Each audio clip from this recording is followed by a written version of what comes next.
In uncertain times, most people cling to control, they chase certainty and spiral into fear. But the leaders who truly thrive hold a frequency where abundance moves towards them, no matter what's happening externally. Today, we are diving into how you can stay grounded no matter what chaos and uncertainty surrounds you. It's so important that you understand how and why staying grounded is the real key to maintaining your power, growing your abundance, as well as your influence. So, most high achievers have a default reaction to uncertainty. That looks like overanalyzing, seeking out more strategy, or trying to micromanage outcomes. It looks like getting stuck in the external chaos loops instead of finding and grounding in your internal stability. It also looks like energetic leaks. So, fear rising, doubt coming up, and reacting to things when you should be leading. So if you have felt yourself slipping into waiting mode, waiting for clarity, waiting for some sort of stability, waiting for things to feel right again, this is exactly what's blocking your next level. It's also crucial that you understand that right now is such a potent time as chaos energy is really creative energy. The leaders who are able to stay grounded in their vision are those that are going to not only benefit from this new paradigm, but actually create it. It means that there's not a better time than now to hold a vision, letting go of the detachment to how it's going to come into fruition, but nonetheless holding the frequency of that being reality. So, again, grounding is not about waiting. It's about holding an unwavering certainty, a knowing deep within yourself that no matter what is happening, no matter what is shifting externally, you choose to be okay because you have your own back. And that's what makes you solid and grounded. So the most powerful leaders don't just handle uncertainty, they actually leverage it. When you are grounded in your vision, you're able to see where the opportunities are and actually take advantage of them to not only your own benefit, but for those around you. Your ability to stay grounded is not about controlling. In fact, it's the opposite. It's by surrendering to the flow of everything that is unfolding that you now can tap into the power of the universe, source, God, and wield that as influence and power. It's about trusting that no matter what happens, you actually hold the energy of wealth, power, and influence. It's not given to you by someone externally, by the government, by whatever chaotic thing is happening today. So let's dive into three extremely potent practices that are going to help you to stay grounded right now because it's so crucial that you make this your priority each and every day. I also have a bonus one because, well, I couldn't just leave you hanging. So the first one is that you want to anchor into your core frequency instead of seeking external stability. Because the more that you seek external stability, it's kind of like grasping at straws. There is none to be found right now.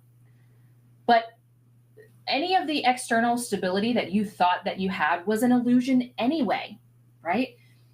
At any time, something outside of us can change and will change. It's the one thing in this universe that is guaranteed: change and death.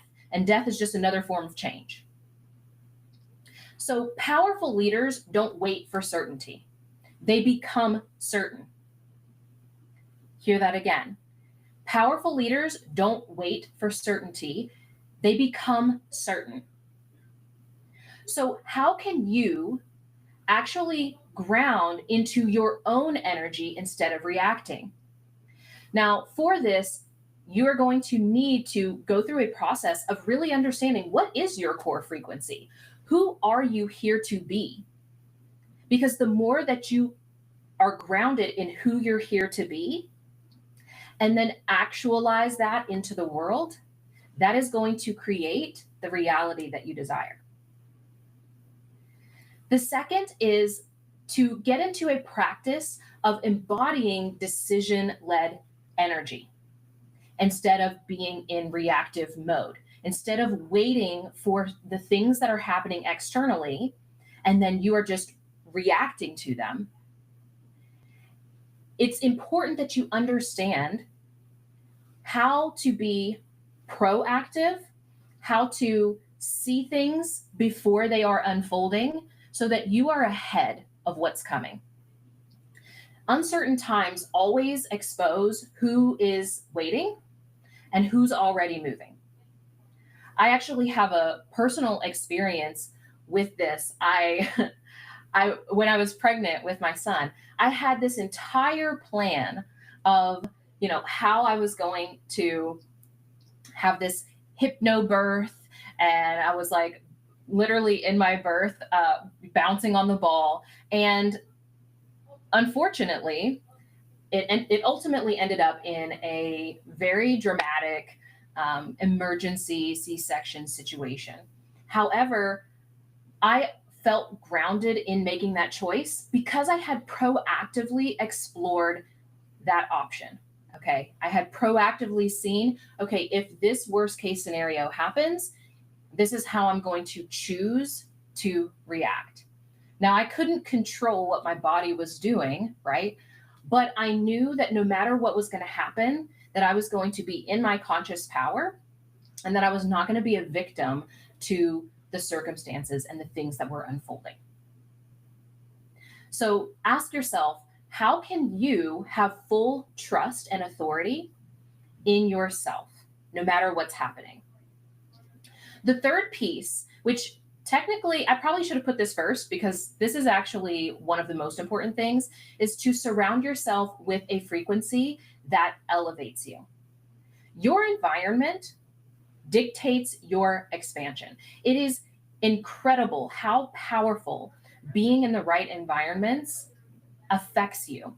It's kind of like eating. We are consuming our environment 24/7 and it becomes us. So when you are in an environment that is expansive, you will naturally expand. Okay. So it's important that you pay close attention to your environment. This doesn't mean completely shutting yourself off from the things that are happening, but it does mean that you are prioritizing each and every day being in high level spaces instead of staying in echo chambers of fear, because those are easy to access, right? You want to be in your power. So you need to focus on being in spaces that encourage you to be in your power and activate you to be in your power. Now, my bonus tip here is a little nervous system hack that's crucial when anxiety is high, when fear is rampant, and when things are so uncertain and changing quickly. One of the things that you can do right now is to activate the breath. So, one thing that I'm currently doing is putting a little alarm on my phone every single day, but multiple times a day. So, I'm setting it at the top of the hour throughout the time that I'm awake throughout the day. And at the top of the hour, just taking 30, 60 seconds to breathe deep, low belly breathing, so that even when I'm feel like I'm calm, I'm not waiting until I'm like in anxiety or panic or reactivity mode to stabilize my nervous system. So that's just a little hack that you can start utilizing today to really stabilize yourself, ground yourself, calm your nervous system. So if you are craving a space where staying grounded, powerful, and abundant is just the norm, it's not something that you have to constantly work at, This is why I created my Awakened Abundance Society. So, this is a high level space where you don't have to figure this out alone. It's a room where you can ground into abundance, power, and certainty from the place of it's just who you are. It's just who you be. Okay. And so if you are watching the live stream of this, I'm going to drop the link for that to check out if you know that that is your next level. And also, I think it's crucial to uh, just share with all of us. If this resonated, I'd love to hear in the comments, how are you staying grounded in uncertain times? We just had, I say just had, it's been 5 years since the pandemonium party, right? Think back to that time. That was for sure an uncertain time. What were some of the practices that kept you grounded? And what was activated for you out of that experience? During that time, I held space for some really incredible leaders who really needed support in getting that direction and grounding back into their vision. And I can tell you that I look at them now, I'm still connected with them. So many of them have created the most astounding success, like out of this world success that doesn't make sense. During that time, restaurants were closed. One of my clients was set to open a restaurant in the middle of the pandemonium. And through our work together, she not only was able to open the restaurant, but it has been wildly successful. It's been featured in newspapers. And all of that because she held on to the vision, but let go of the how it had to happen, right? That's going to be so important right now.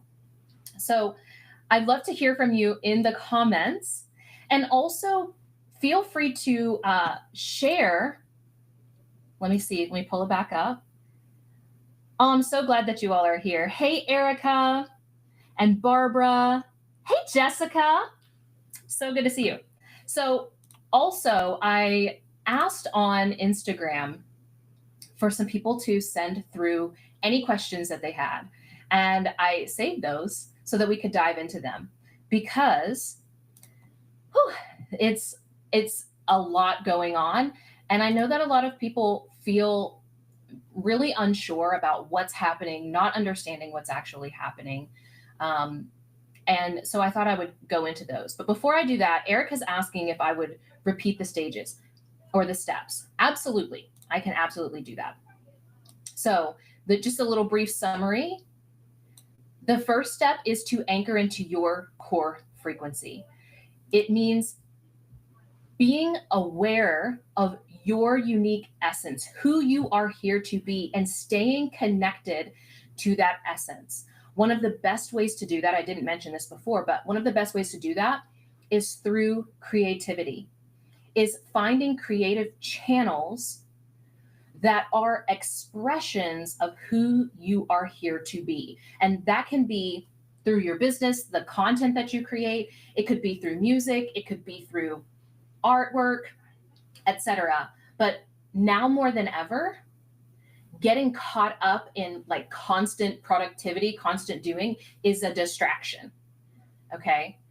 It's a massive distraction. And so you want to avoid staying too distracted. Sometimes it's good to kind of veg out a little bit, but that can easily spiral, right? Have any of you experienced that spiral? I definitely have, where you look down and it's been 8 hours that you've been scrolling on TikTok and you're just kind of like in this cesspool of fear, right? So intentionally prioritizing some form of creative expression that is grounding you in your essence, in your core frequency, okay? The second step is to embody decision-led energy. To decide. To decide is not just like, well, I hope, and if this happens, then I'll be okay. And no, decide in your being that no matter what happens, you are not only going to be okay, you are going to thrive. And that the way that you are going to thrive is being detached from the how because the how that maybe you would have planned last year, something that could have worked last year, might not work this year because all of these structures and systems that you created that how with might not exist anymore, right? Or might not be as effective, right? So look at where are the opportunities right now. There's so much opportunity all of the time. But our challenge is that we limit ourselves. So we have to break free of those limitations while simultaneously walking in certainty. And then the third is to surround yourself with a frequency that elevates you. Now, that is not just being in specific rooms. It is also the environment that you are immersed in every single day. It is in how you dress yourself. It's in how you feed yourself. It is every environment that you walk into or that you are a part of. It's your Instagram feed, for example, right? So get very particular right now to make sure that you are in environments that are expansive, that you're in environments that are seeing your highest potential and challenging you to embody that, that are challenging your bullshit limitations, right? The stories that you tell yourself about why and how and that you can't do certain things, right? It is being in a space that is embodying a frequency of activation, okay? And curating a frequency of activation at home, on your social media feed, etc. And then I gave you a bonus step, which was to do this top of the hour, just 60 seconds of deep belly breathing to stabilize and calm your nervous system, because your nervous system is essentially the capacity that you have to receive abundance. And if right now you are very activated and unable to receive, you're not going to be able to receive. You're not going to be able to see the opportunities. You're not going to be able to align to the abundance that's really present. Okay. Let's see what else we've got here in the comments. In the pandemic, I was working and thriving since healthcare was still going on. So I was able to keep up and felt truly connected with my close friends. And how do I stay sane? Same thing, living in flow and noticing I thrive in work and giving some workshops, keeping the energy high frequency. Thank you for sharing this message. You're so welcome. And I'm so glad that you're here. It is really crucial where, if we have the capacity to utilize our gifts to hold space for others, it is extremely beneficial because it can help us stay connected to our essence. I know that part of my essence is not only as a pioneering leader, but also as a teacher, and more importantly, as an activator, as a stabilizer. Part of my genius is my ability to stay cool, calm, and collected in the middle of a house fire or a dumpster fire, right? And so I wanted to have this time with you because I knew, okay, if you can tap into my grounded energy, right, we can actually collaborate or calibrate this frequency, and you can borrow it. You can borrow it and expand off of it. Okay. All right, let's dive into a few of these questions. Feel free to continue dropping your questions in the chat if you have them, but I also pulled a few. So the very first question, and some of these are aligned with what we're talking about, some of them are kind of random, but one of the questions that I received was around purpose and how we find our purpose. So finding purpose for many leaders, for many high achievers, becomes a top priority when you have achieved what you thought would make you happy, or when you have achieved what society tells you need to, and you realize that, oh, this actually isn't fulfilling, or I feel empty. And part of the problem is the way that we are educated as kids. We're educated that you just need to walk this path, this linear path, and that's your purpose. Or, like I heard a certain leader say yesterday, that, oh, your purpose is just to serve others. And that is not at all. That's not it. That's not it. That's not why we exist. Yes, that is part of our purpose, but our purpose is not a linear, step by step, copy and paste template. And also, your purpose, your value as a human being is not dependent on how much other people find you valuable, right? Going down that path leads to you self abandoning. Okay. That doesn't mean that you don't want to serve others, but what that ultimately means is that reconnecting to your purpose really boils down to reconnecting to the fullest expression of who you are here to be. And when you're embodied in that fullest expression, it wants to come out. It comes through inspiration. The word inspired comes from in spirit. So when you are inspired, you are literally in your core frequency. You are in your essence. You are in your purpose. So becoming aware of, when am I in my essence? When am I most connected to who I am here to be? And then it's very simple when you know what that core frequency is. Then it's so easy, because you just create a strategy or a pathway or a structure to then expand that out, to share that with others, right? Because once you are connected and inspired, you do want to share with others, right? That's a natural byproduct.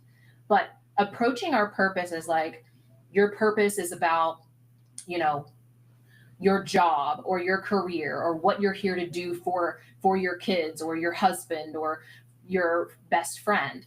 That's not purpose. If that was purpose, then if someone's family passed away and they were at home alone, then they would just cease to exist. No, that doesn't happen.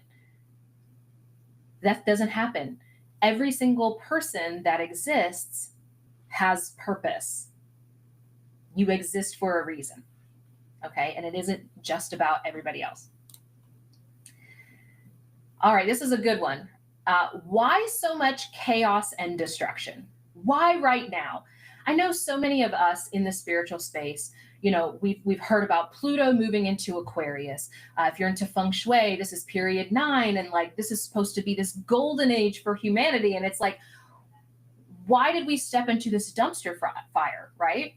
Here in the US, a lot of political upheaval is happening, but this is also happening across the world. So why is so much of this chaos and destruction rising? Well, there's a few reasons, but the biggest cause right now is that when a paradigm is about to collapse, when a way of thinking and believing and operating is about to take its last breath, it will fight like hell. And that's what we are experiencing. And the paradigm that is fighting like hell, the paradigm that is about to have its last breath, is rooted in things like misogyny and patriarchy, supremacy, not just racial supremacy, but also gender supremacy, also human supremacy, the idea that human beings are at the top of the pyramid and that everything else is below us, right? That has to go. That's not serving us where we're going. Also, our roles, our perceptions around, you know, what does it mean to be a man? What does it mean to be a woman? We are seeing so many individuals who part of their purpose in this life is to challenge those notions of what it means to be a man or to be a woman, right? So all of the resistance that we see to the evolution of things trying to take things back to the way that they were, or to instill fear, force, control, etc. All of those things, I take this as a sign that it's having its last breath. So while one paradigm is dying, another paradigm is being born. And that's another piece of why it's so important that we have these conversations, because we don't wait until this paradigm has died to start rebuilding. If you do that, what ultimately happens is that it just keeps lingering on. This old paradigm that has suppressed and oppressed and constrained so many of us keeps holding on. So the more quickly those of us who are here to lead in our own lives and also lead others, the faster that we are able to embody the energy of decision, of certainty, of vision, and actually create from that place in the now, the faster we collapse the timeline. Okay. The faster we quantum leap into this quote unquote golden age that is coming. Okay. I have to be careful about saying how I'm saying that, because when I say the golden age, I don't mean like the Gilded Age, which some people are referring to. I mean something that hasn't existed before. We're not going back to the way that anything was. Now it's time for us to actually step into a brand new reality. Okay. All right, let's see what other questions I've got. Now, this kind of segues into the next question, which is, why is fascism and Christianity having a comeback specifically? And I won't just say Christianity, I'm just going to say religion is coming back. For those of you who are in New Age spiritual spaces, indigenous spiritual spaces, etc., you are likely seeing many people leaving those spaces and going into religion. And there's a couple reasons for that. Yes, part of it is this like last ditch effort from the previous paradigm, but also we have to understand human nature. Your nature has an aspect of it that wants to give up responsibility, wants somebody else to make the decisions, wants someone else to like be in power and. And so in times like this, it's very easy for us to try to give up our power and give it over to someone or something else, right? Just waiting for someone else to save us, right? I've seen so much of this over the last year that, oh, there's this savior coming. And that concept can feel like solace. Let me be clear. I'm not saying this is for everyone. Some people are actually empowered in their religions. Let me be clear what I'm saying. However, for many people, it is an act of giving up their sovereignty, right? Sovereignty is freedom, which is interesting because so many of us want, like, truly deeply desire freedom, but you can't have freedom without the responsibility, without the power, right? They go hand in hand. So part of the medicine right now needs to be empowerment, needs to be finding the places where you do have power, where you can take action, where you can consciously choose, and that you lean into those areas of your life individually, but also as a collective, that we do the same. All right. That we don't just seek something to soothe us, but that we actually get kind of comfortable with the uncomfortable. Like, the more that you can be comfortable with how uncomfortable things are, the more you can be in your power, right? Because every time you try to just run away from pain, you ultimately end up causing yourself more pain. It's weird. Pain is just a part of reality, but suffering is optional. We don't have to suffer, right? But we suffer when we give up our power. We suffer when we relinquish our responsibilities to someone else. or something else? Okay. This next question was interesting, kind of a side tangent.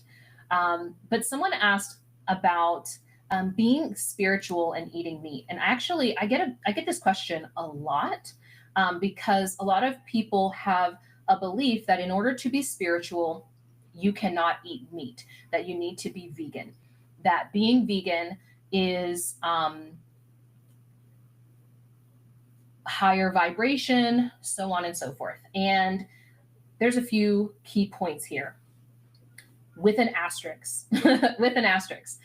There is a time and a place for each and every person, and your path might look different. Okay.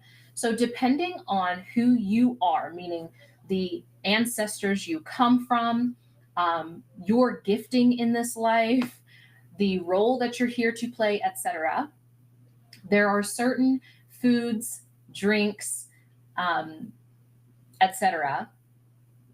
Let me just say medicines because it also extends to things like smudges and cleansing and tools. It can extend to a lot of things. But what's important is that you understand that there are things that are aligned for you that might not be aligned for everyone. And that is okay. Okay. So, in my own initiation process, there have been periods of time where I was not able to eat certain things because the vibration of them stood in the way of the development of certain aspects, right? Like eggs, dairy products, sugar, etc., alcohol for a period of time. And also simultaneously, depending on who you are and who you're here to be, those things actually might be necessary. So I actually don't drink much. However, there are times where, in order to connect with specific ancestors, I can utilize the vibration of an alcoholic drink to connect with that spirit, right? We went super woo today, but I think it's good. What I dislike in the spiritual space is the idea that being vegan is like the holier, more pure thing. There are, specific monks, specific nuns, etc., who, because of their ancestry or because of their spiritual beliefs or the, spirits they're connected with, etc., they are required to eat a vegan diet. However, for some of us, eating meat is actually very stabilizing and grounding. So for me, to stay connected, to stay grounded, meat is actually necessary in higher amounts. I would say in higher amounts than I would typically just like go for. The other piece of this as well is a lot of the argument that's used is, well, animals feel things. From a shamanic perspective, plants and animals both have consciousness. They both have awareness. And now there's even science that's saying, hey, plants also feel pain. Not in the same way, but they do. And so the idea that one is, quote unquote, unspiritual is, I think, kind of toxic. Not kind of toxic. It is toxic. All right. So it's important that you develop the relationship with yourself and that you open up yourself to receive that insight, to know when something is not serving you, to know, okay, maybe and sometimes it's just a period of time. Sometimes it's just, for a season, you need to stop eating XYZ and you leave it alone and you become better. This is going to sound like a wild claim, and I'm not going to say that this is for everyone. However, I have been able to heal certain allergies: tuna, eggs, peanuts, wheat. What else did I have? Those were like the main ones. Did I say tuna? I think I said tuna. Anywho, all of those things, there was a period of time where spiritually I was not supposed to be eating them and they were activating an allergy in my system.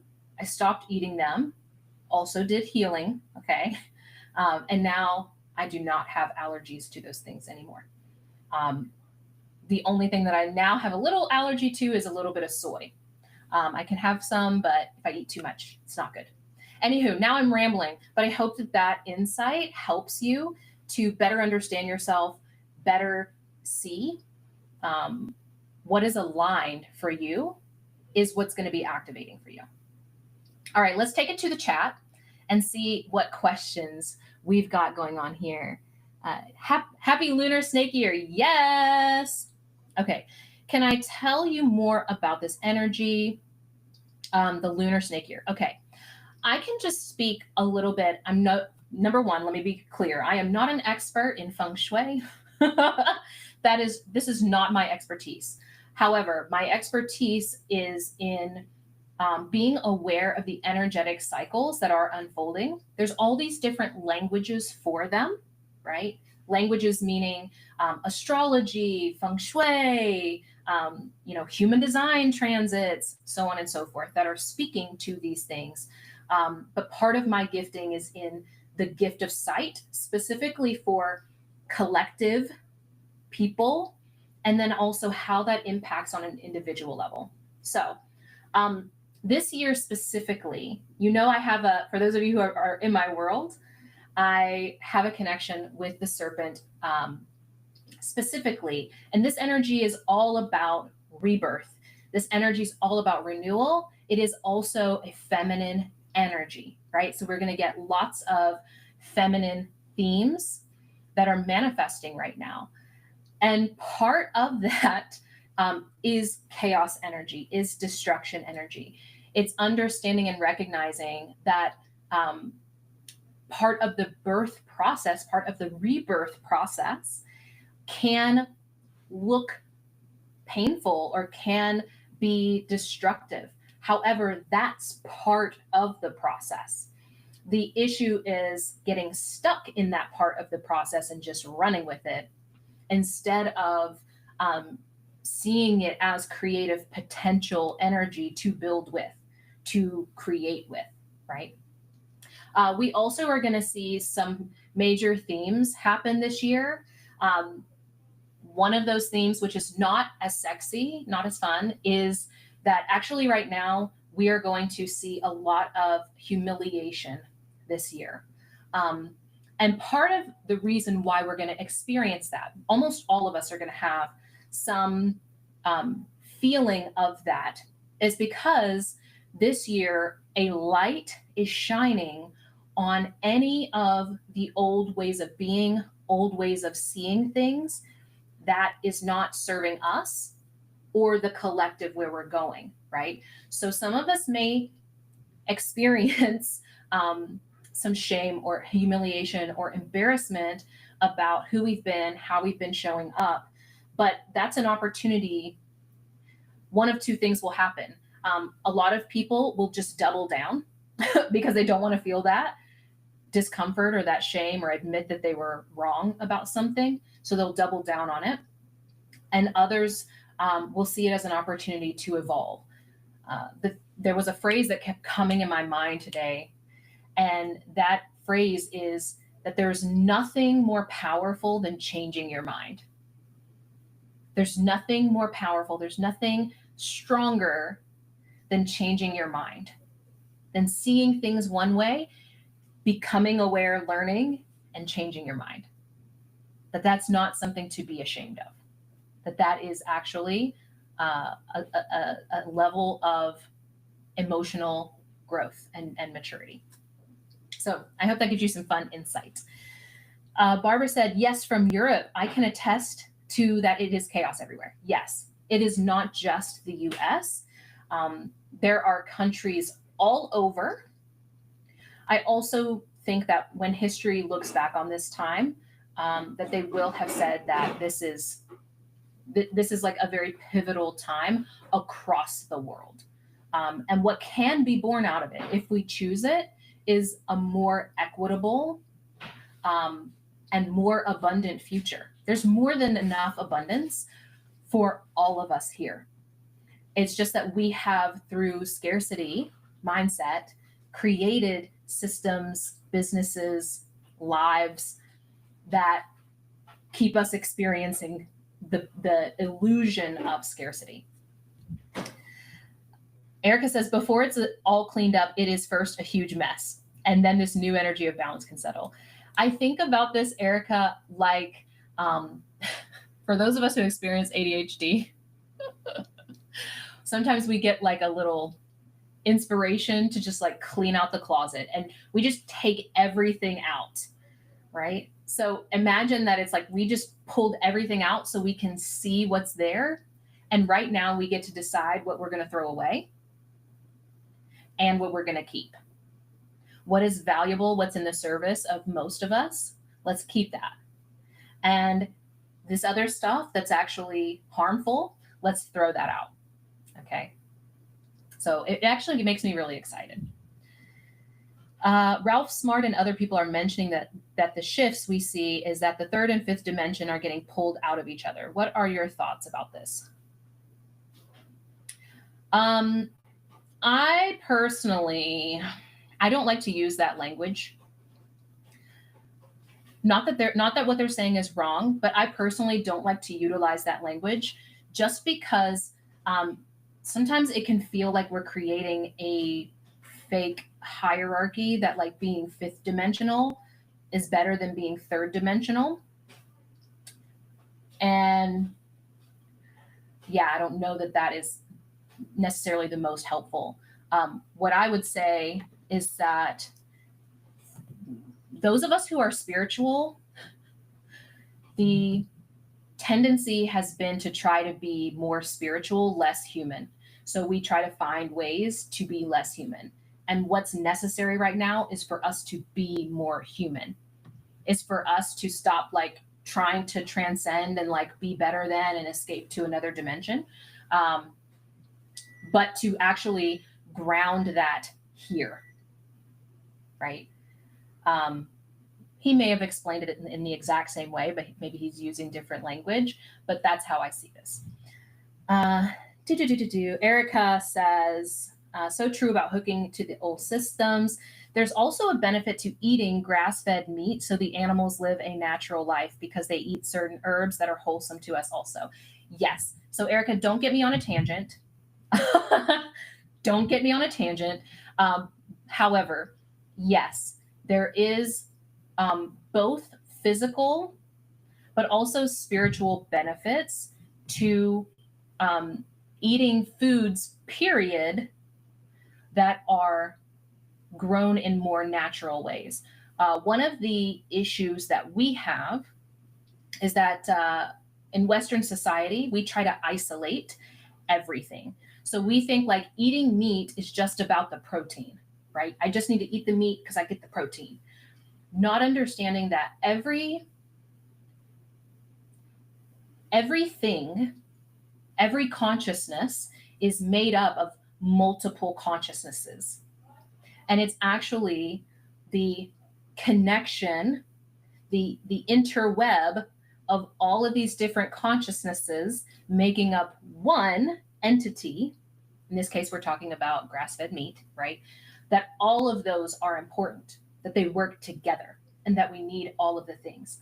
I think about this in terms of medicine, right?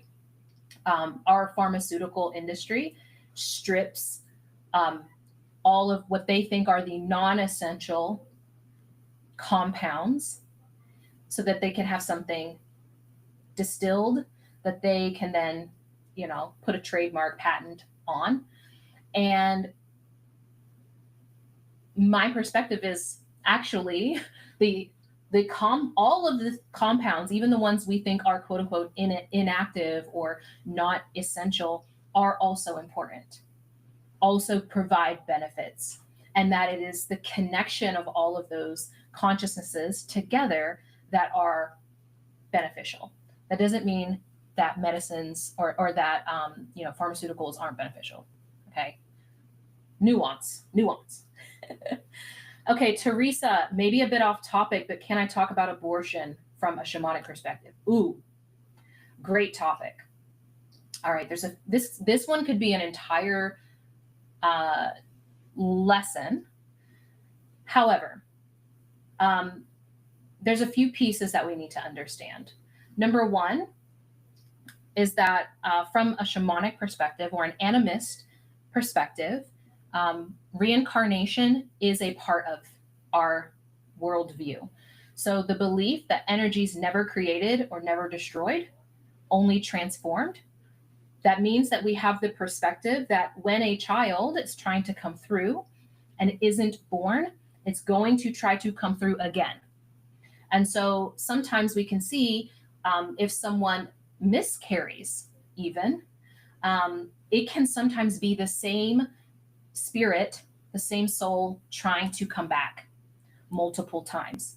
And the reason that that happens is because when we are trying to come into this world, we are like trying to gather things, gather various consciousnesses that make up our body, that make up our spirit. And sometimes it can be challenging to do that.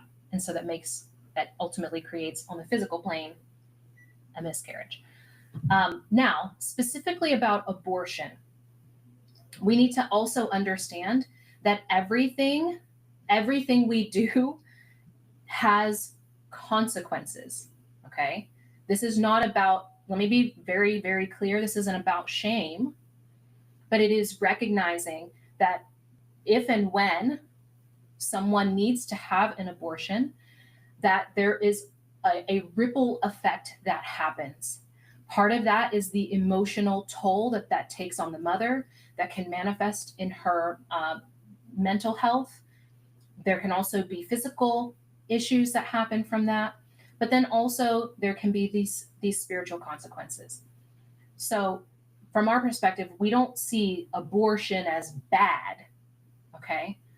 Especially because sometimes it's necessary, sometimes it is the aligned thing to do, but also that we, through being aware that there are these other consequences, and any woman who's had an abortion, I think, let me not speak for all of these women, but many of them feel that mental and emotional toll. And so what needs to happen is that we have support for these women who experience that. Okay? That there's support on the mental and emotional well-being side.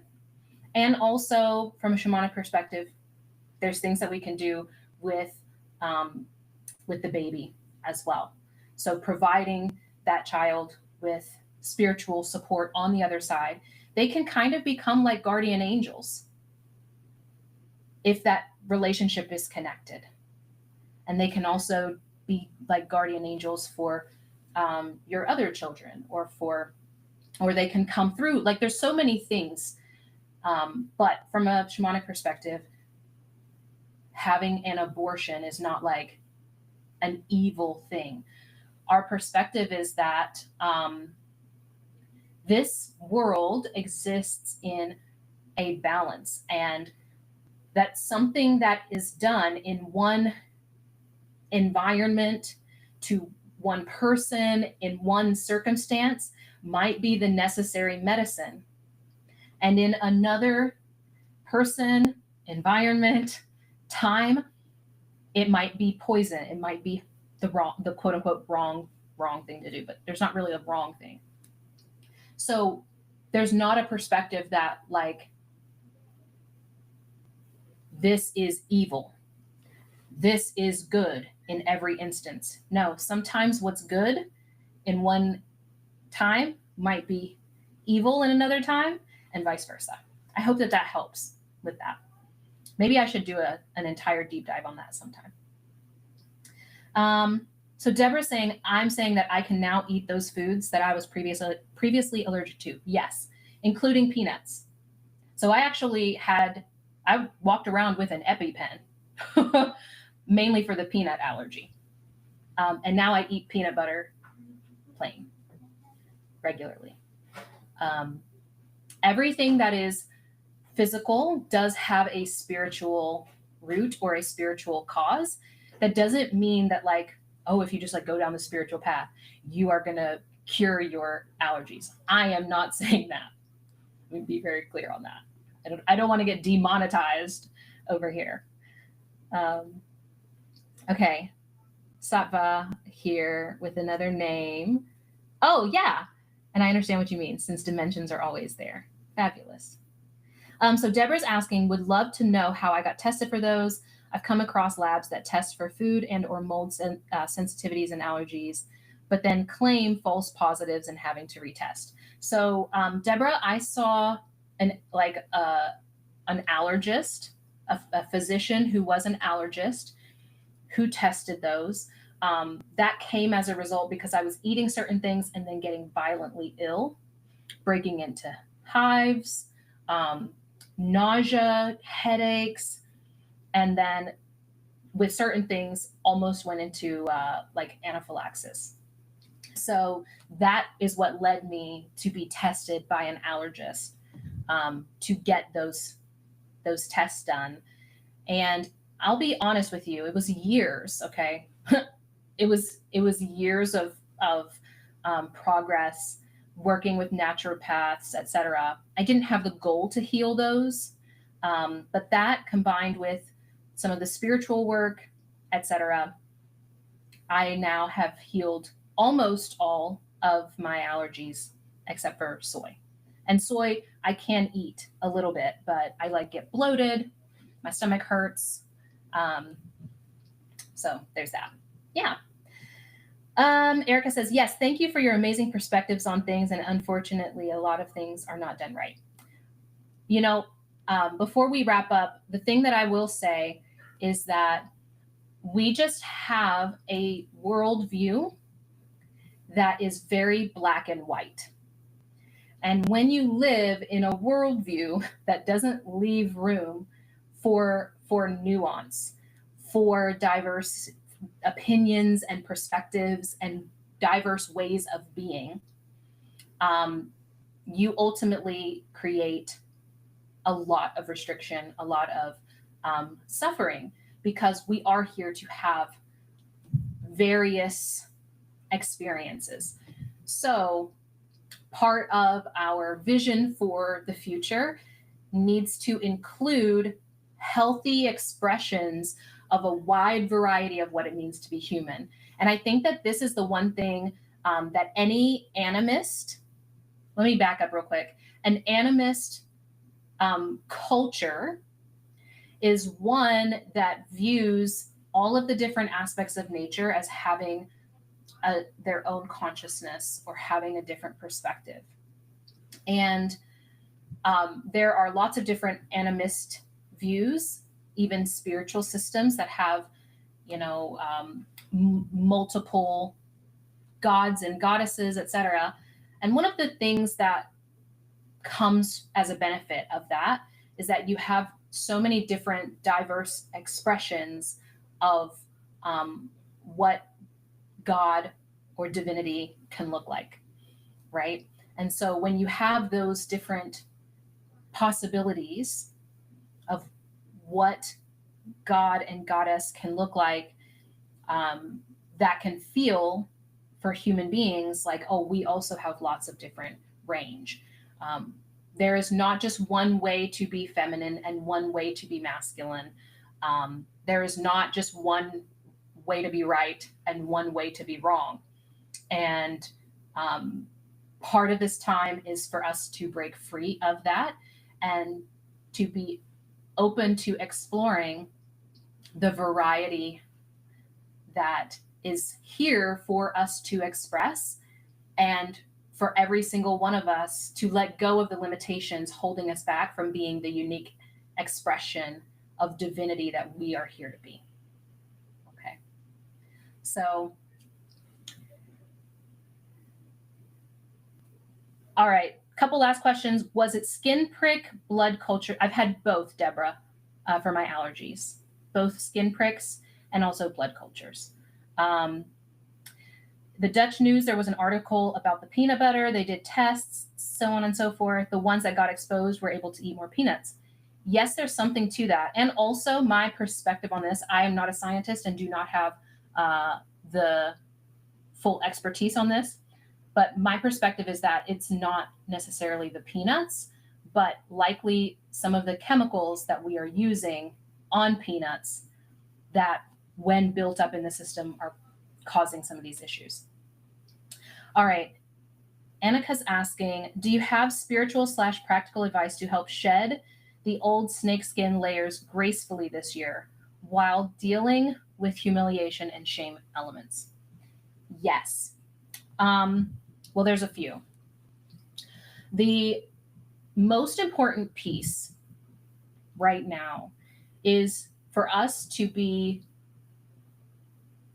open to evolving our awareness, and doing so from the place of finding the root.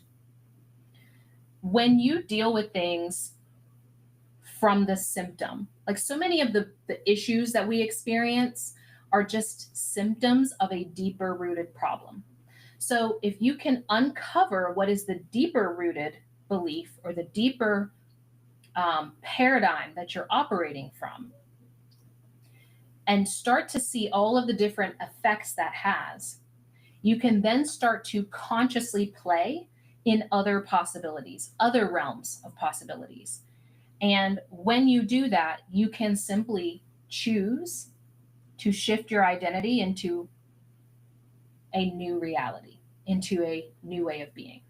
But it's very difficult to do if you don't look at the root cause, if you don't find what is that root pattern or belief manifesting. Okay. From a spiritual place, this is also just a very good time for us to be regularly cleansing, to have moments of stillness and silence and peace. And we can also utilize, various spiritual rituals, writing things that you're letting go of and burning them. Those sorts of little rituals can also be really, really helpful. So I hope that this has been insightful for you. I love to hear how this has impacted you. You can DM me on Instagram with any of your aha moments, insights, whatever really landed for you and felt like an energetic shift. And again, if you know that this is the time for you to expand into your next level, I have shared the link for the Awakened Abundance Society in the description below, and I look forward to seeing you there. See you next time.